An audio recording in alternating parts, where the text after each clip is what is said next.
আজকের রেসিপিটি একদমই অন্যরকম, কোনো রকম মশলা ছাড়া তৈরি করব এই দুর্দান্ত সবজি রেসিপিটি। যারা স্বাস্থ্য সচেতন, যারা তেল মশলা খেতে চাও না, তারা কিন্তু একবার ট্রাই করে দেখতেই পারো। তো চলো রেসিপিটি শুরু করা যাক। এখানে প্রথমত কড়াইয়ের মধ্যে বেশ পরিমাণ মতো জল দিয়েছি, 2 কাপ মতো, দিয়ে নুন দিয়ে দিলাম 1 চামচ মতো, দিয়ে হাই ফ্লেমে জলটাকে ফুটিয়ে নিতে হবে। আর এই সবজি করতে গিয়ে মেন আমার কিছু সবজি লাগবে, যেটা হচ্ছে আলু, পটল আর হচ্ছে কুমড়ো ডোগা বা লাউ ডোগা। এই দুটো ডোগার মধ্যে যে কোনো একটা ডোগা নিতে হবে। আমি এখানে লাউ ডোগা নিয়েছি, কয়েকটা লাউ ডোগা কেটে নিয়েছি, আর বড় বড় কয়েকটা পাতা নিয়েছি। এইভাবে কিন্তু নিতে হবে, আর কোনো সবজি কিন্তু এখানে দেওয়া যাবে না। পটল, আলু মানে শক্ত সবজিগুলো, আর এই যে লাউ পাতা সেটা বেশ গোটা গোটায় রাখতে হবে। এইবার চলো, এদিকে জলটাও ফুটে উঠেছে। যখন দেখবি জল ফুটে উঠবে, সেই সময় কিন্তু এখানে চেরা কাঁচা লঙ্কা 3 থেকে 4টি আমি দিয়ে দিলাম ঝালের জন্য। এই রান্নাটা একটু ঝাল ঝাল খেতেই ভালো লাগে, তবে যারা ঝাল একদমই খাও না তারা কিন্তু অ্যাভয়েড করতেই পারো বা 1-2টো দিতে পারো। এইবার দিতে হবে শক্ত যে সবজিগুলো সেটা। প্রথমত আমি আলু দিয়ে দিলাম। আলুটা দিয়ে 1 থেকে 2 মিনিট ফুটিয়ে নেব, খুব বেশিক্ষণ কিন্তু নয়, জাস্ট 1-2 মিনিট। 1-2 মিনিট যখন আলুটা ফুটে উঠবে, 1-2 মিনিট ফুটানো হয়ে যাবে, ঠিক সেই মুহূর্তে যেটা করতে হবে, পটল আর লাউ ডোগাটা আমরা দিয়ে দেবো সেই সময়। আর গ্যাসের ফ্লেমটা কিন্তু হাইতে রাখবো, অতিরিক্ত জলও কিন্তু অ্যাড করা যাবে না। লাউ ডোগা আর পটল দেওয়ার পরে এবার আমরা যেটা করব, যে লাউ পাতাগুলো রেখেছিলাম সেই লাউ পাতাগুলো গোটা অবস্থায় সাইডে রেখে দিতে হবে।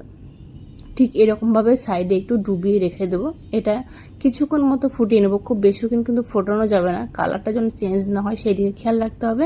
সেক্ষেত্রে কিন্তু এই সবজিটা খেতে একদম ভালো লাগবে না। এইবার এরকমভাবে ডুবিয়ে এটাকে ফুটতে দেবো। আর প্রত্যেক সবজিগুলো দেখবে অতিরিক্ত ফোটানো যাবে না। এইবার যেটা করব, এর মধ্যে এরকমভাবে দেখো, মানে এখানে 2 চামচ মতোই আছে মাসকলার যেটা ডাল হয়, ভাজা মাসকলার ডাল, সেই ডালটাকে এর উপর দিয়ে এভাবে ছিটিয়ে দেব। আর যদি এই ডালটা না থাকে, এই সবজির মেন হচ্ছে এই ডালটা দিলে দুর্দান্ত লাগে। যদি না থাকে সেক্ষেত্রে মুগ ডাল ফোড়নের মধ্যে দেওয়া যেতে পারে। তো এবার এই ডালটাকে দিয়ে সবজি সমেত সবকিছু বেশ ভালো মতো করে সেদ্ধ করতে হবে। এবার দেখো, এই যে লাউ পাতাগুলো কিন্তু সেদ্ধ হয়ে গেছে, আর সবজিগুলো মোটামুটি ভালো মতো সেদ্ধ হয়ে গেছে। অতিরিক্ত কিন্তু সেদ্ধ করা যাবে না, কালারটা যেন চেঞ্জ না হয়। সবজিগুলো সেদ্ধ হবে কিন্তু অতিরিক্ত হবে না। এবার দেখো, পাতাগুলোকে আমি তুলে সাইডে রেখে দিচ্ছি। এটা আমার পরে অন্য সময় কাজে লাগবে। আমি কিভাবে করব সেটা তোমাদের দেখাচ্ছি, চলো তোমরা দেখতে থাকো।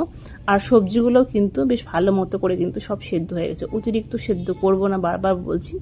এইবার এটাকে আমি এভাবে নামিয়ে রেখে দেবো অন্য পাত্রে। তো দেখো, আলু টালু কিন্তু খুব সুন্দরভাবে নরম হয়ে গেছে। এবার যেটা করব, দেখো যে পাতাগুলো, লাউ পাতাটা আমরা আগে থেকে তুলে রেখেছিলাম, তো এটা ঠান্ডা হয়ে গেছে। জলটাকে বেশ ভালো মতো করে চিপে সবজির মধ্যে দিয়ে দিয়েছি, এক্সট্রা যে জল ছিল। তারপরে যখন ঠান্ডা হয়ে যাবে, তখন মিক্সার জারের মধ্যে দিয়ে এরকমভাবে পেস্ট করতে হবে। তবে সে পেস্টটা যেন মিহি না হয় সেদিকে কিন্তু খেয়াল করবে। এবার এদিকে সবজিটা নামিয়ে নেওয়ার পরে ওই কড়াইতে পরিমাণ মতো দিয়ে দিলাম সর্ষের তেল। এইবার দিচ্ছি তেলের মধ্যে শুকনো লঙ্কা, একটা শুকনো লঙ্কাকে 2 টুকরো করে দিলাম, আর হচ্ছে দিয়ে দিচ্ছি কালো জিরে। এই ফোড়নটা কিন্তু মেন, অবশ্যই কিন্তু কালো জিরেই দিতে হবে। তোমরা যারা কালো জিরে অ্যাভয়েড করতে চাও, খাও না, সেক্ষেত্রে 5 ফোড়ন দেওয়া যেতে পারে, তবে কালো জিরেটা দিলে বেশ ভালো হয়, দুর্দান্ত একটা ফ্লেভার পাওয়া যায়। এইবার সেই সবজিটা এই তেলের মধ্যে আমি ঢেলে দিচ্ছি, ফোড়নের মধ্যে যে সবজিটা আমরা নামিয়ে রাখলাম সেই সবজিটা। তো সেই সময় গ্যাসের ফ্লেমটা একটু হাই করে দিচ্ছি, সেক্ষেত্রে কিন্তু ফোড়নটা দুর্দান্ত একটা ফ্লেভার আসে। এবার সব কিছু বেশ ভালো মতো করে মিশিয়ে নেব। এবার হাই ফ্লেমে জাস্ট 1 থেকে 2 মিনিট, খুব বেশিক্ষণ কিন্তু ফোটানো একদম যাবে না। তো মিশিয়ে নেওয়ার পর দেখতে পাচ্ছ দুর্দান্ত কিন্তু একটা কালার এসছে। আর এই রান্নাতে কিন্তু একদম হলুদ ব্যবহার করা যাবে না। হলুদ কেন, কোনো মশলাই কিন্তু দেওয়া যাবে না। 1/2 চামচ মতো এখানে চিনি অ্যাড করলাম, চিনিটা অবশ্যই দেবে।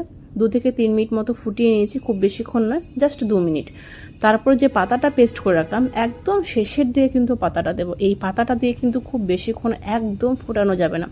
জাস্ট পাতাটা দেওয়ার পরে, মানে বেটে রাখা পাতাটা দেওয়ার পরে বেশ ভালো মতো করে সবজির সাথে একটু মিশিয়ে দেবো। দুর্দান্ত একটা কালার আসে, আর ফ্লেভারটা অসম্ভব ভালো লাগে। এই সবজি দিয়ে গরম গরম ভাত খেতে দুর্দান্ত লাগে। এটা ভাত দিয়েই বেস্ট লাগে, আমার বেশ লাগে। যারা এই সবজি পছন্দ করো তারা একবার ট্রাই করে দেখতেই পারো। আমি জানি না কারা কারা এই সবজি খেয়েছো, তো অবশ্যই একবার হলেও ট্রাই করে দেখো। যারা খাওনি তারাও ট্রাই করে দেখো। তো বেশ ভালো মতো করে মিশিয়ে নেওয়ার পরে নুন মিষ্টিটা একটু দেখে নেবে। তো নুনটা মানে একটু লাগলো, সেই জন্য সামান্য একটু নুন দিয়ে দিলাম, ব্যাস মিশিয়ে নিলাম। এবার রেডি হয়ে গেল দুর্দান্ত কোনো রকম মশলা ছাড়া সবজি। শুধু জাস্ট একটু ফোড়নের তেলটা দিতে হবে, তবে তেলের পরিমাণটা কিন্তু অবশ্যই নিজেদের পছন্দ মতো কমিয়ে নিতে পারো।